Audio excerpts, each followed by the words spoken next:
আমরা এই মুহূর্তে যে খবরের দিকে নজর রাখবো, কুণাল ঘোষের বিরুদ্ধে রুল জারি। আপনাদের জানাবো, কুণাল ঘোষের বিরুদ্ধে রুল জারি করলো কলকাতা হাইকোর্ট। বিচারপতি বিশ্বজিৎ বসুর অবমাননা, আইনজীবী বিকাশ রঞ্জন ভট্টাচার্য ও ফিরদৌস শামীমকে হেনস্থার অভিযোগ। কুণাল ঘোষের বিরুদ্ধে রুল জারি করলো কলকাতা হাইকোর্ট।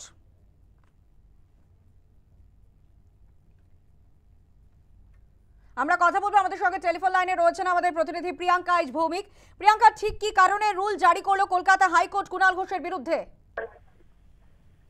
দেখো, যেটা জানতে পারা যাচ্ছে কলকাতা হাইকোর্ট সূত্রে বিচারপতি বিশ্বজিৎ বসুর অবমাননা এবং আইনজীবী বিকাশ রঞ্জন ভট্টাচার্য ও ফিরদৌস শামীমকে হেনস্থার অভিযোগে আজ মামলার শুনানি ছিল এবং সেখানে বিচারপতি অরিজিৎ বন্দ্যোপাধ্যায়, বিচারপতি সব্যসাচী ভট্টাচার্য এবং বিচারপতি রাজশ্রী ভরদ্বাজের স্পেশাল বেঞ্চে এই মামলায় আজ কুণাল ঘোষকে ডাকা হয়েছিল এবং সেখানে ফৌজদারি আদালত অবমাননা হয়েছে এমনটা কেন হয়েছে বা উত্তর জানতে চেয়েছিল আদালত, এবং সেখানে সেই উত্তর কোনো অভিযুক্তরাই কিন্তু দেয়নি এবং বিরক্ত হয়ে শেষ পর্যন্ত প্রত্যেকের বিরুদ্ধে রুল জারি করে বিচারপতি। এবং তারপরেই সেখানে যেহেতু অভিযুক্তদের তালিকায় কুণাল ঘোষের নামও ছিল, সেই জন্য কুণাল ঘোষের বিরুদ্ধেও রুল জারি করা হয়েছে। আগামী শুনানি রয়েছে 16 তারিখ এবং 16 তারিখ দুপুরবেলা, এবং সেই দিন জানা যাবে এই মামলার মোড় কোন দিকে ঘোরে। তবে আপাতত আজকে যখন কুণাল ঘোষ নিজে উপস্থিত হয়েছিলেন এবং তার আইনজীবী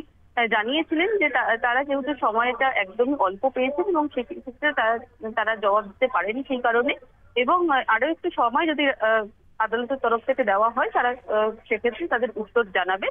এবং সেখানে কিন্তু বিচারপতির তরফ থেকে দেখা যায় বিরক্তি প্রকাশ করতে এবং তারপরে যে কজন অভিযুক্ত ছিল প্রত্যেকের বিরুদ্ধে রুল জারি করা হয়। ধন্যবাদ প্রিয়াঙ্কা।